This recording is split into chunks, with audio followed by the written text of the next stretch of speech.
La propiedad o los inmuebles en general, ¿no? La foto que están viendo ustedes en pantalla, que bueno, el día de hoy esto creo que refleja de mejor manera la realidad.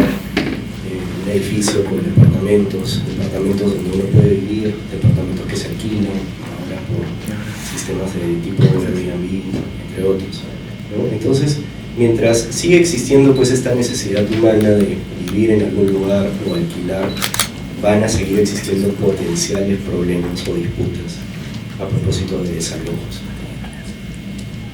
Y en este íter, ¿no? En este curso de la vida que tiene el desalojo, el cuarto pleno ha marcado pues, un hito muy importante. Yo creo que ha marcado un antes y un después. Todos recordarán pues, que el cuarto pleno se emite en un contexto en el que había muchas controversias sobre desalojos que tenían pronunciamientos contradictorios por parte de los órganos judiciales. Esto llega a la Corte Suprema con la intención de establecer uniformidad en la jurisprudencia de posesión precaria.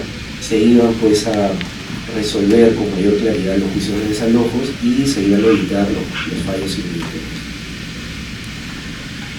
Pero con posterioridad a la emisión del pleno, fíjense, ya han pasado más de 10 años desde que se emitió el pleno y todavía seguimos hablando de él. Y seguramente vamos a seguir hablando de él a propósito del 19º pleno casatorio, cuando hablé de la prescripción, que es un tema que también se puede debatir en el Senado.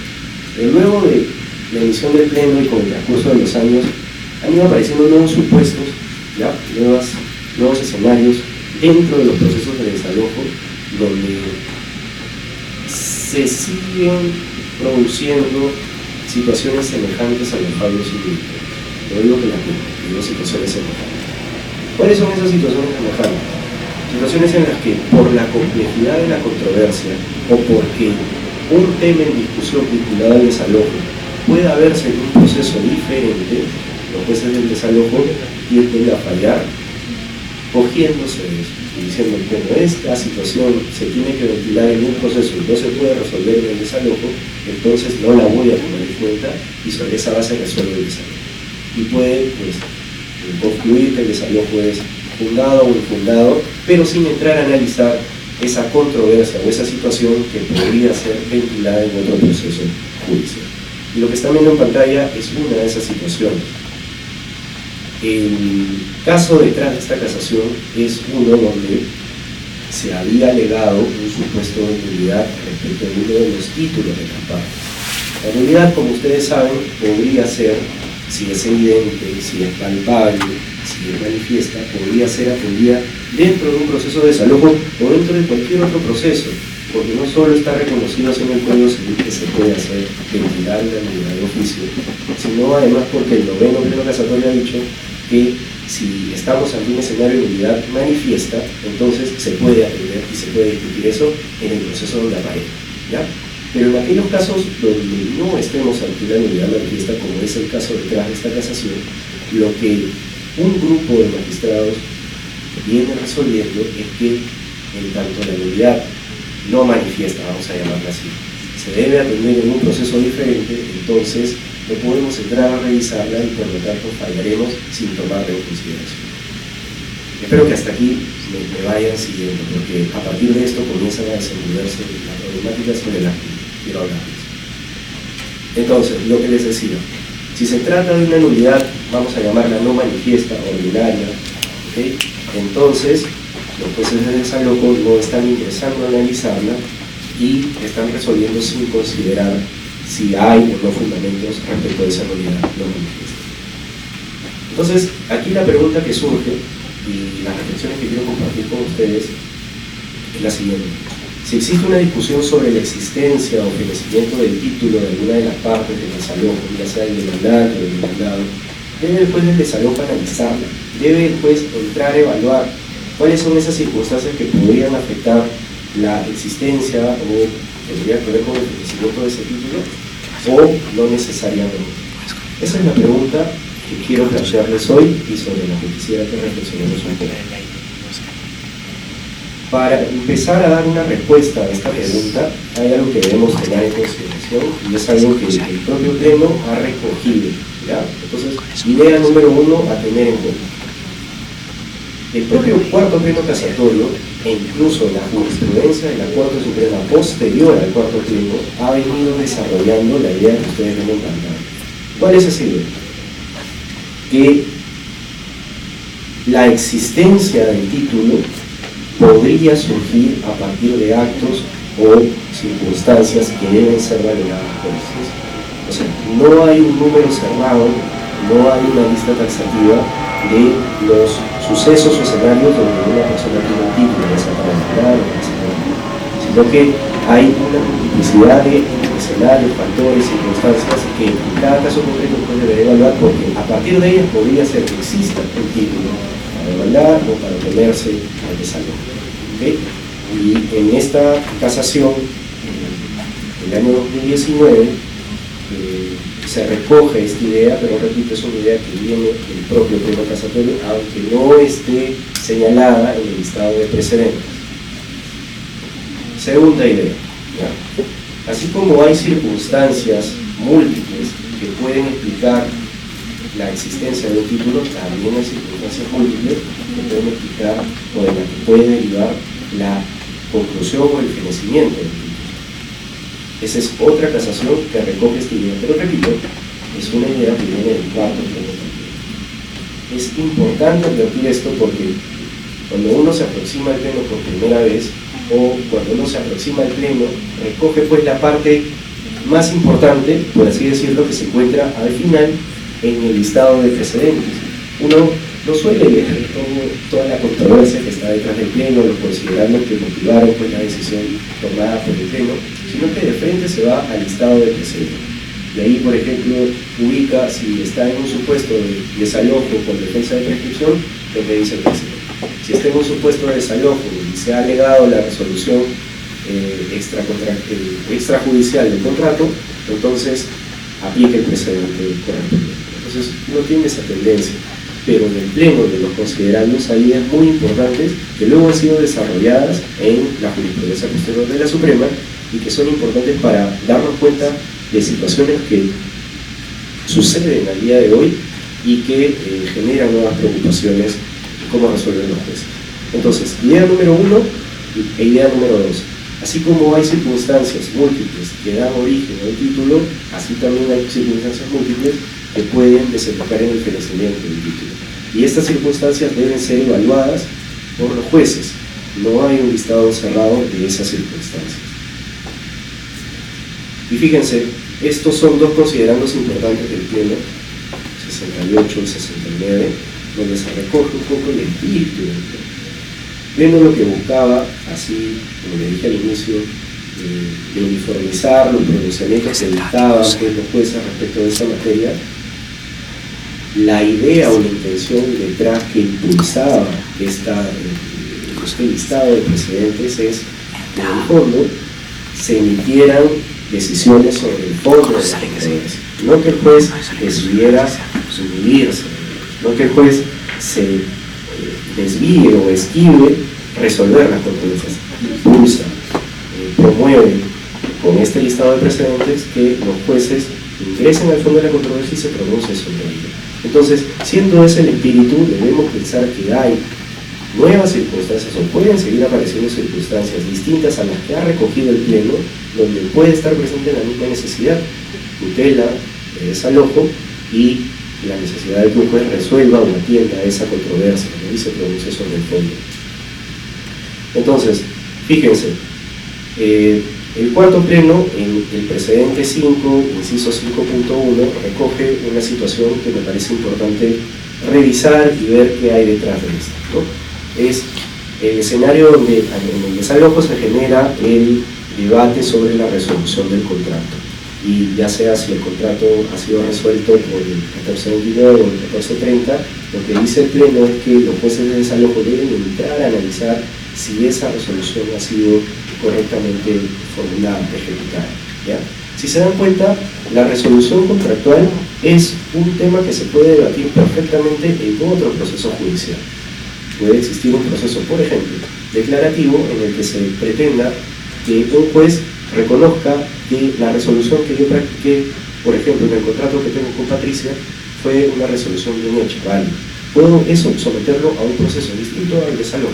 un proceso declarativo. Y Patricia también podría iniciar un proceso distinto al desalojo, donde discutamos, por ejemplo, que la resolución que yo le practiqué fue mal formulada. Lo que deben reconocer aquí es que aquí hay un tema que puede ser discutido en otro proceso. Aún así, el cuarto pleno lo que dijo es, no importa, si se produce la discusión de la resolución contractual en el marco de un proceso de desalojo, tu juez del desalojo debes analizarla. No te puedes escapar. Necesitas analizarla porque, repito, necesitas dar una solución a la controversia de fondo. Entonces, dependiendo de cómo se haya practicado esta resolución, bien o mal, el desalojo podría ser fundado o infundado, ¿ya? Pero eso no significa que luego ya no se pueda discutir sobre la resolución contractual. De hecho, en este ejemplo, perfectamente podría suceder que en paralelo o con posterioridad al desalojo, independientemente de lo que sea resuelto, se pueda discutir en un nuevo proceso sobre la resolución contractual. Y luego tenemos este otro supuesto, también recogido por el pleno, que seguramente lo conocen, ya he leído, ¿no? Tenemos una demanda de desalojo y el demandado, que en los hechos adquirió por prescripción, se defiende del desalojo alegando esa prescripción. Esto pasaba mucho antes del pleno. El pleno recogió pues estos escenarios y estableció una línea. La línea es que si se produce esta defensa de la prescripción dentro del desalojo, los jueces del desalojo tienen que analizar la prueba de esa prescripción. Y a partir de esa prueba podrían o convencerse de que el demandado es un potencial adquirente de prescripción y por lo tanto el desalojo no debe ser estimado, o convencerse de que ese demandado que ha negado la prescripción en realidad no tiene una prueba que lo respalde a priori y por lo tanto fundar el desalojo. ¿Ok? Entonces, si se dan cuenta, entre el primer supuesto que vimos en la figura anterior y este supuesto que estamos realizando ahora, hay una idea muy importante que está detrás, ¿ya? Y que las conecta. Y es que hay circunstancias, hay temas que podrían discutirse de manera independiente en un proceso diferente al del desalojo, y eso no va a ser impedimento para que el juez del desalojo ingrese a analizarlas dentro del desalojo. Esto es importante reconocerlo porque puede ser un argumento perfectamente aplicable para nuevos escenarios donde se presenten circunstancias complejas que puedan ventilarse en procesos diferentes en el marco del desalojo, ¿no? Como es el caso que vimos casi al inicio de la nulidad, pero también hay otros casos. Por ejemplo, casos de vocación hereditaria, que justamente han sido discutidos o puestos sobre la mesa en controversias de desalojo. ¿Qué ha dicho la Suprema en estos casos? Ha dicho, a pesar de que el tema de vocación hereditaria no está reconocido en el cuarto pleno como uno de los supuestos de análisis de posesión precaria, lo que ha dicho la Corte Suprema es que en los juicios de desalojo, la vocación hereditaria que pueda alegar el demandado, por ejemplo, es un título que podría justificar su permanencia en el tutela. También que ha recogido el noveno pleno casatorio, para los que hayan visto o todavía no hayan visto el noveno pleno casatorio, es un pleno que establece pues directrices respecto de procesos de otorgamiento de escritura pública, ¿ya? Es un caso de otorgamiento de escritura pública que llega a la Suprema y a partir de él se establecen un sinnúmero de lineamientos que van incluso más allá de los procesos de otorgamiento de escritura pública. Ya ese es un tema de debate aparte, de si los plenos pueden establecer reglas que vayan más allá de los casos que resuelven, pero este pleno establece reglas respecto de el otorgamiento de escritura pública. Y si se dan cuenta, el otorgamiento de escritura pública y el desalojo se tramitan en una misma vía procedimental, que son los procesos sumarísimos. Lo que dice el noveno pleno, que me parece importante traer a colación, es que los procesos sumarísimos, número uno, son procesos, por más rápidos que sean, son procesos plenarios. ¿Esto qué significa? Que las decisiones que se emitan ahí pueden configurar decisiones de cosas juzgadas. Las decisiones que se emitan ahí pueden configurarse a partir de un conocimiento, que por más rápido que el proceso avance, es un conocimiento que al juez le permite fallar con firmeza. ¿Ya? Y esto es importante reconocerlo, porque cuando uno lee el proceso sumarísimo, tiende a pensar que es un proceso que avanza tan rápido que no se va a poder analizar a profundidad la controversia. Bueno, el pleno ya ha reconocido que esto no es así, y de hecho es un reconocimiento que ya venía desde antes ya venía sosteniéndose desde antes a partir de artículos de la doctrina. Por ejemplo, Eugenia Ariano es una de estas autoras que formulaba ya esto antes de que el tema se noveno. Entonces esto es importante porque por más de que el proceso sumarísimo sea rápido, ya en comparación al abreviado o en comparación al ordinario, que es el de conocimiento, que es el que más tiempo toma en plazos y en actuaciones, es un proceso que por más rápido que sea puede resistir el análisis de controversias, incluso complejas.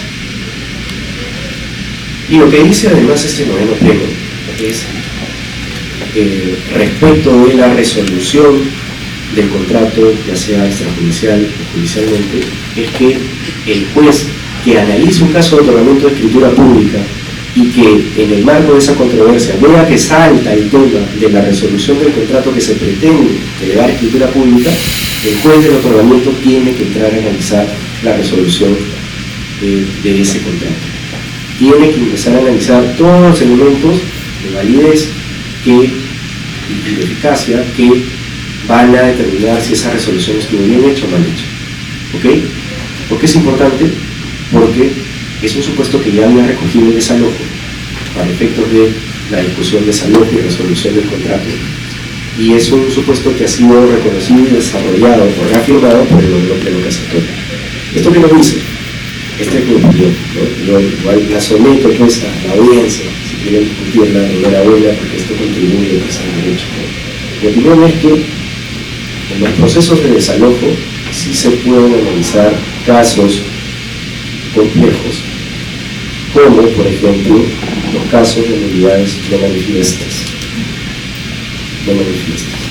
como se vienen analizando por ejemplo los casos de revocación hereditaria cuando se presentan los desalojos, como se vienen analizando por ejemplo los casos de prescripción adquisitiva, por más complejos que sean, dentro de los procesos de desalojo, y así podemos seguir. La complejidad de la defensa que pueda alegar la parte demandada o del argumento que pueda sostener la parte demandante respecto de los títulos en juego no puede ser una excusa para resolver el desalojo. Se pueden analizar en el marco de ese proceso.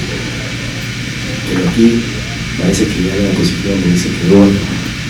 Pero bueno, antes de terminar, esta idea es muy importante, señores, porque si se dan cuenta, el pleno que ha salido hace más de 10 años, ha sido emitido hace más de 10 años, sigue siendo importante para analizar controversias que quizás existían pero que no fueron abordadas en su momento.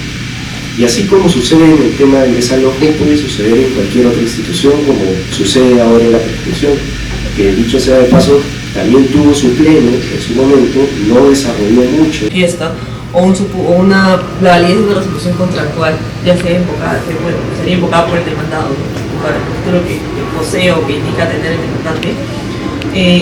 ¿Qué pasaría, por ejemplo, si el juez ingresa a analizar este tema, pero después, de forma posterior, este tema es, digamos, debatido, es un proceso para que este tema sea debatido en un proceso de conocimiento, que es la vía para tramitar una nulidad o la validez sin eficacia de una resolución, ¿no podría dar lugar a generar contradicción entre los pronunciamientos? ¿Y cómo confluye esto? Porque se podría plantear una excepción de cosa juzgada en el proceso de conocimiento. Entonces, ¿cuál sería el límite tal vez? ¿O cómo confluir para que no se vulnere el derecho a la cosa juzgada en este nuevo proceso, ¿no?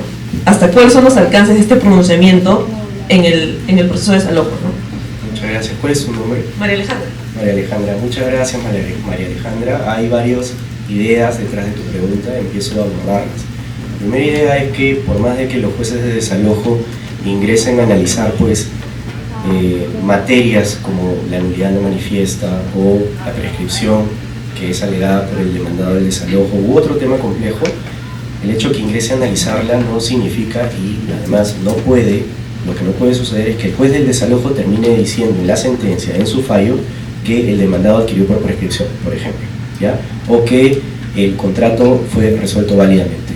O sea, hay un límite entre el análisis y la decisión que se puede dictar en el fallo. O sea, en el fallo, que es la parte formal de la sentencia donde se dicta pues la tutela específica que se pide, ¿ok? Entonces, los jueces, por más de que ingresen a analizar esta controversia o este tema, no pueden fallar respecto de ella. No pueden decir adquirió por prescripción o fundada la prescripción o infundada la prescripción, porque no se está pretendiendo en el proceso de desalojo una pretensión de prescripción adquisitiva o de nulidad no manifiesta. Eso por un lado. Por otro lado, es cierto, y esto lo vamos a abordar ahora con Patricia en lo que sigue de la sesión de hoy, que el proceso de desalojo puede seguir un curso y en paralelo puede aparecer casi al mismo tiempo un proceso donde se ventila pues la materia que ha sido puesta también en la mesa del desalojo, ¿no? El caso es el de la prescripción, ¿no?, alegada en el desalojo, que además genera un nuevo proceso que es paralelo al desalojo, un proceso de prescripción. Entonces, ¿qué debería hacer el juez en esos supuestos, ¿no? Porque, por un lado, el juez del desalojo va a analizar la prescripción, pero también el juez de prescripción va a analizar la prescripción. ¿Cómo debería el juez del desalojo abordar esta situación? Porque el pleno le dice, oye, tienes que analizar la prescripción también, no te puedes inscribir. Ahora que lo vamos a abordar, lo voy a dejar para nuestra sesión. Vamos a ver que la decisión o el análisis que el juez vaya a hacer va a depender de los escenarios y de los avances que se produzcan en cada escenario. Pero vamos a responder a tu pregunta, María Alejandra, ¿ya? Lo importante aquí es reconocer que los jueces de desalojo, en mi opinión, tienen que ingresar a analizar esta materia por más compleja que sea, pero eso no significa que van a dictar un fallo respecto a esa materia. No van a dictar un fallo declarando la nulidad, ¿ya?, salvo estamos en un supuesto de nulidad manifiesta, que para ella hay reglas específicas según el noveno,